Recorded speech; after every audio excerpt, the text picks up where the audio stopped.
Shalom, bien-aimés dans le Seigneur, c'est bel et bien votre serviteur, le pasteur Serge Bia de l'église La Compassion SCD de Montréal.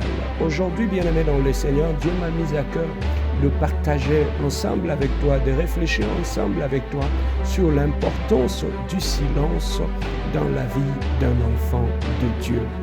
Bien-aimés, nous savons que la parole est un outil de communication que Dieu nous a donné pour nous aider à collaborer, à travailler ensemble, à communiquer, bien-aimés dans le Seigneur.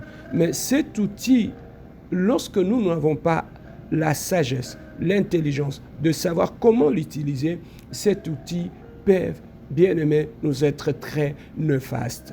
Beaucoup d'hommes, bien-aimés, ont été détruits à cause de la parole. Beaucoup de gens ont été construits aussi à cause de la parole qui sort de notre bouche. Voilà pourquoi, bien-aimés dans le Seigneur, il nous faut vraiment beaucoup de sagesse, beaucoup de maturité quant à l'utilisation de la langue. Parce que nos paroles, bien-aimés, sont puissantes. Elles peuvent blesser, elles peuvent guérir, elles peuvent encourager ou décourager. Bien-aimés, Dieu nous demande beaucoup de sagesse dans le contrôle de notre langue. Lorsque même nous allons dans la parole de Dieu, dans la Bible, nous allons essayer d'avoir une idée en général sur ce que la Bible dit par rapport à la bonne gestion de nos paroles, à la gestion du silence dans notre vie en tant qu'enfant de Dieu. Bien-aimés, lorsque je prends le livre Le Psaume, chapitre 141, verset 3, la Bible nous dit « Éternel, mets une garde à ma bouche, veille sur la parole de mes lèvres. » Lorsque nous allons dans le livre de Proverbes, chapitre 4, verset 24, écoute ce que la Bible nous dit « Écarte de ta bouche la fausseté, éloigne de tes lèvres les détours. » Bien-aimés, jusque-là, nous essayons de voir l'importance que Dieu accorde à la parole qui sort de la bouche de l'homme. Parce que la parole qui sort de ta bouche en tant qu'enfant de Dieu peut engager aussi Dieu aussi. Lorsque nous prenons le livre de Proverbes chapitre 13 verset 3, il nous dit exactement ceci: celui qui veille sur sa bouche garde son âme, celui qui ouvre grandement ses lèvres court à sa perte. Bien-aimé, le sage Salomon, dans le livre de Proverbes 21, 23, il nous dit ceci: celui qui veille sur sa bouche et sur sa langue préserve son âme des angoisses. Il rajoute encore dans Proverbes 31, 26, où il dit: elle ouvre la bouche avec sagesse et des instructions aimables sortent sur sa langue. Ecclésiaste rajoute ceci, dans Ecclésiaste 5, chapitre 6, il nous dit: ne permets pas à ta bouche de faire pécher ta chair. Jacques, dans le Nouveau Testament, dans le livre de Jacques, chapitre 3, verset 10, nous dit: de la bouche sortent la bénédiction et la malédiction. Il ne faut pas, mes frères, qu'il en soit ainsi. Toujours, bien-aimés, dans la sagesse, dans l'utilisation de la langue, Colossiens chapitre 3, 8 nous dit: mais maintenant, renoncez à toutes ces choses, à la colère, à l'animosité, à la méchanceté, à la calomnie et aux paroles déshonnêtes qui pourraient sortir de votre bouche. Bien-aimés, jusque-là, on essaye toujours de voir l'importance que Dieu accorde à l'utilisation de notre langue. Pierre nous dit ceci dans le livre de 1 Pierre chapitre 3 verset 10. Il nous dit: si quelqu'un en effet veut aimer la vie et voir le jour heureux, qu'il préserve sa langue du mal, ses lèvres de paroles trompeuses. Nous remarquons, bien aimés, même les gens qui ont marché avec Jésus-Christ, ils savaient l'importance de l'utilisation de la langue, l'importance d'une bonne gestion de notre langue. Bien-aimé, Éphésiens renchérit encore dans le livre d'Éphésiens, chapitre 5, verset 4, dit qu'on n'entende ni parole déshonnête, ni propos insensés, ni plaisanteries, choses qui sont contraires à la bienséance, qu'on entende plutôt des actions de grâce. Là, David revient encore dans le livre de Psaume, chapitre 34, verset 13. Il nous dit, préserve ta langue du mal et tes lèvres de paroles trompeuses. Et enfin, Salomon nous dit dans le livre de Proverbes, chapitre 18, verset 21, la mort et la vie sont au pouvoir de la langue. Quiconque l'aime en mangera le fruit. Bien-aimés dans le Seigneur. Donc, ensemble, nous voyons l'importance que tous ces gens, bien-aimés dans le Seigneur, qui ont marché avec Dieu, comment ils ont accordé de l'importance, bien-aimés, dans l'usage de la langue. Bien-aimés, même lorsque nous allons dans le monde, nous allons remarquer qu'il y a certains de monastères où il y a des moines qui ont pratiquement fait le vœu du silence dans leur vie. Ce sont des gens qui ont préféré garder silence pour passer plus du temps dans la méditation. Qui dit méditation du silence? Qui dit méditation du maturité, du sage? Bien aimé, lorsqu'on atteint une certaine maturité dans la vie, parmi le signe de la maturité, on trouve aussi, bien aimé, la réflexion. Or, la réflexion rime avec le silence. On ne peut pas être un homme réfléchi lorsqu'on perd plus le temps à parler. Voilà pourquoi la maturité vient avec le silence aussi. Pourquoi avec le silence? Parce que lorsqu'on devient plus mature, plus mûr, on accorde beaucoup plus de la place à la réflexion. Pourquoi? Parce qu'à ce moment-là, lorsqu'on atteint une certaine maturité, que tu sois un homme ou une femme, bien aimé dans le Seigneur, tu passes plus le temps à observer, à écouter, bien aimé dans le Seigneur, et à réfléchir avant d'ouvrir la bouche. C'est cela même la maturité. Un homme, une femme mature, il ne parle pas par rapport à ses émotions. Il n'est pas contrôlé, guidé par ses émotions. Ses paroles ne sont pas poussées par ses émotions, mais ses paroles sont poussées par la raison, sont poussées par la réflexion. Bien aimé, beaucoup d'hommes ont détruit de bonnes relations que Dieu leur avait données à cause d'une manque de sagesse dans l'utilisation de la langue. Si tu veux garder de bonnes relations dans la vie, mon frère, ma soeur, tu veux garder de relations solides, que ce soit dans la famille ou partout où tu es, apprends à savoir te taire, à savoir parler quand il faut parler et quand il ne faut pas parler. Bien-aimé dans le Seigneur, n'ouvre pas la bouche, ne parle pas, parce qu'il est très très important en tant qu'enfant de Dieu que tu puisses savoir te taire. Le silence est notre personnalité. Bien-aimé, je parle par exemple des hommes.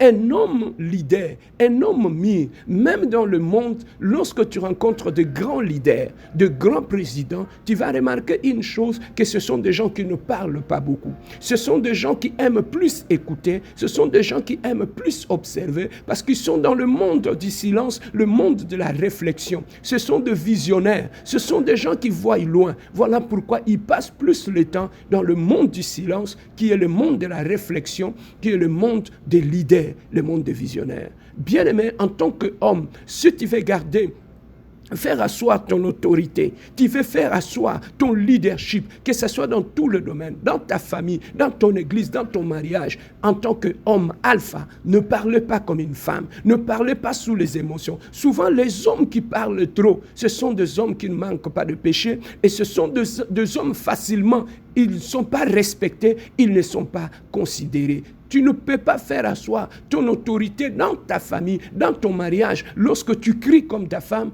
tu parles comme ta femme, bien-aimé dans le Seigneur, il te sera difficile pour que tu sois respecté.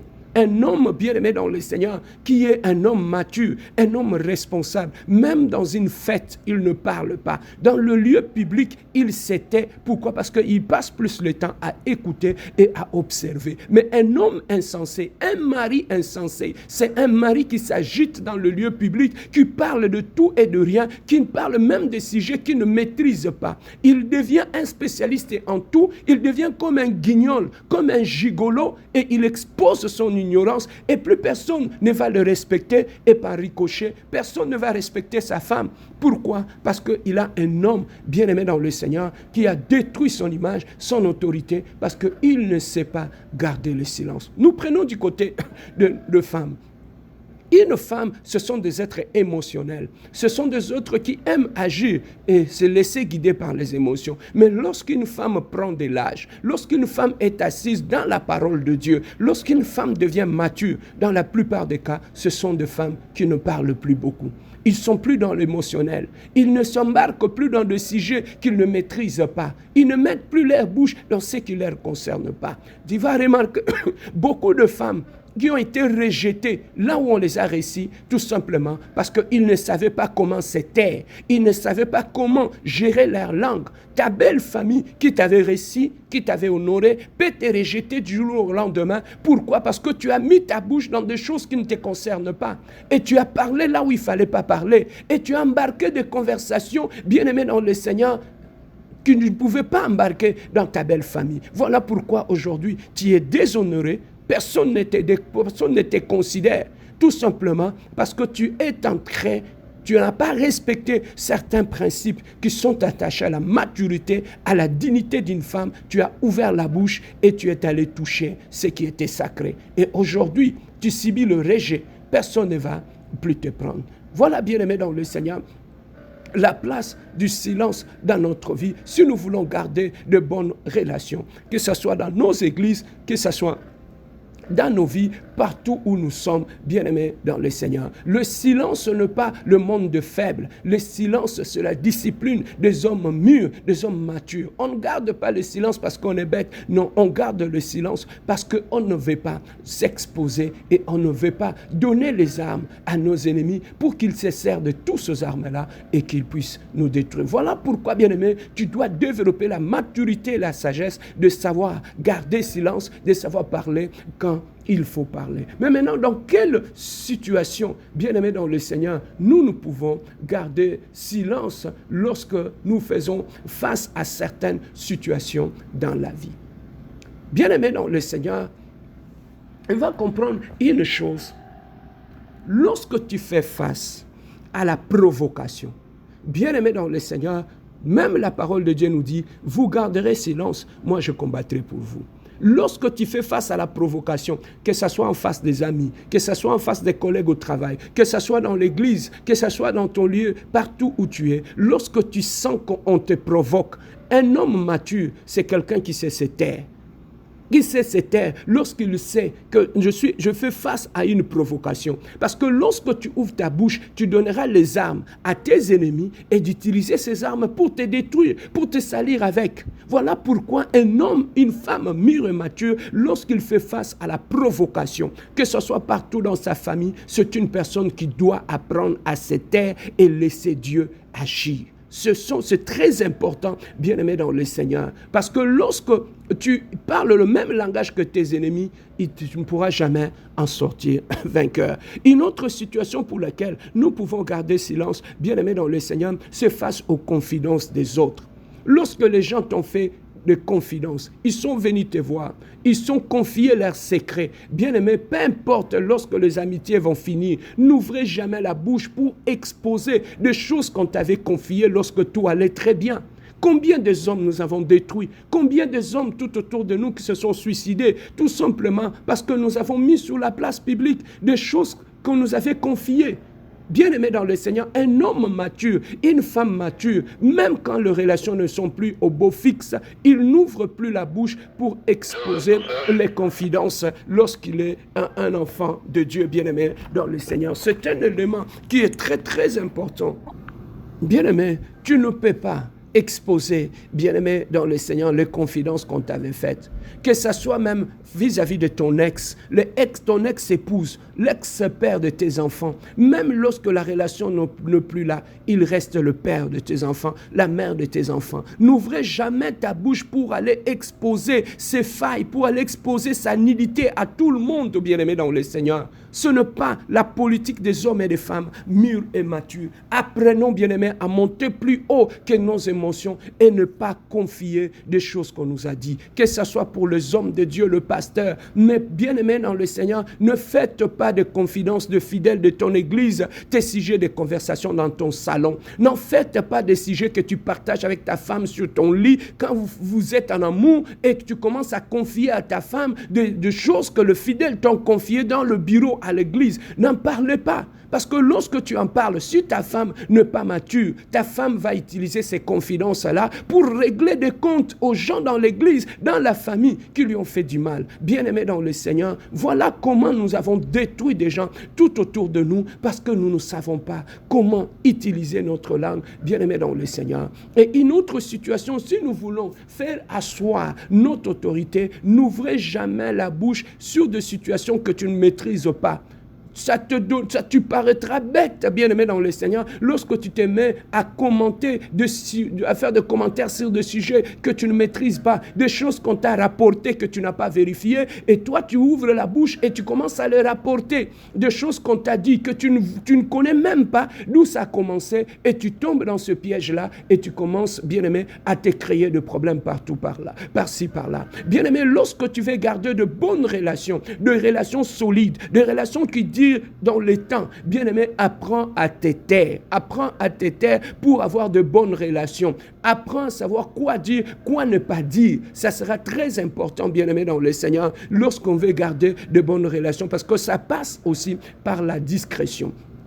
Quand est-ce qu'il faut se taire? Bien aimé, quand on est serviteur de Dieu, quand on est intercesseur, quand on sert Dieu à l'église, quand les gens viennent se confier à toi, quand tu écoutes les confidences des hommes, apprends à te taire parce que si tu ouvres ta bouche, c'est Dieu qui va te frapper. Voilà pourquoi beaucoup de pasteurs, beaucoup de femmes de pasteurs que Dieu a frappé tout simplement parce qu'ils ont ouvert la bouche, ils ont exposé des confidences de gens qu'on les avait faites. Il est très important d'être discret, même dans le domaine de l'intercession.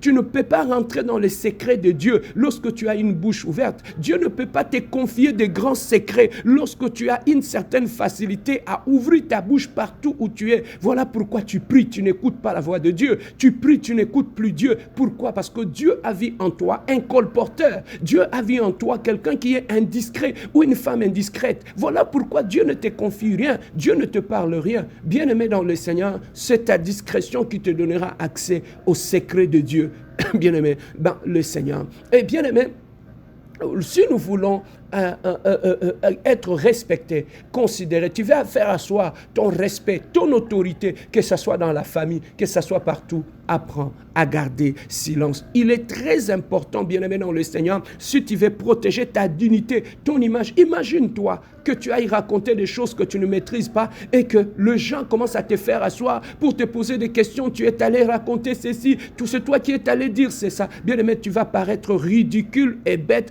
Pourquoi? Parce que tu n'as pas su comment utiliser ta bouche. Bien-aimé, le silence n'est pas une faiblesse. Le silence, c'est la sagesse des grands. Le silence, c'est la sagesse des gens qui sont dans la réflexion, des gens qui sont mis. Sur ta prière, ajoute le silence. Sur ta méditation biblique, ajoute le silence. Et ce qui ne te concerne pas, bien-aimé dans le Seigneur, n'ouvrez jamais, jamais la bouche là où les gens n'ont pas envie de t'écouter, là où les gens n'ont pas besoin de t'écouter. N'ouvrez jamais la bouche parce que tu deviendras ridicule. Ridicule, bien-aimé dans le Seigneur. Plus ton silence, c'est ton silence, bien-aimé, qui poussera les gens à t'écouter. Et lorsque tu ouvriras ta bouche, bien-aimé, tu diras des choses et les gens vont adhérer à cela. Et en public, lorsque tu ne maîtrises rien, même dans une réunion, n'ouvrez jamais une bouche pour émettre un point de vue lorsque tu ne maîtrises rien. Tu paraîtras bête devant les gens. Voilà pourquoi il est très important, lorsque tu atteins une certaine maturité, d'apprendre à garder le silence. Voilà ce que je voulais partager avec vous sur le mystère du silence, sur le secret, sur l'importance du silence dans la vie. C'est un élément très très important. C'était votre serviteur, le pasteur Serge Biya de l'église La Compassion Divine et CD de Montréal. Que Dieu vous bénisse.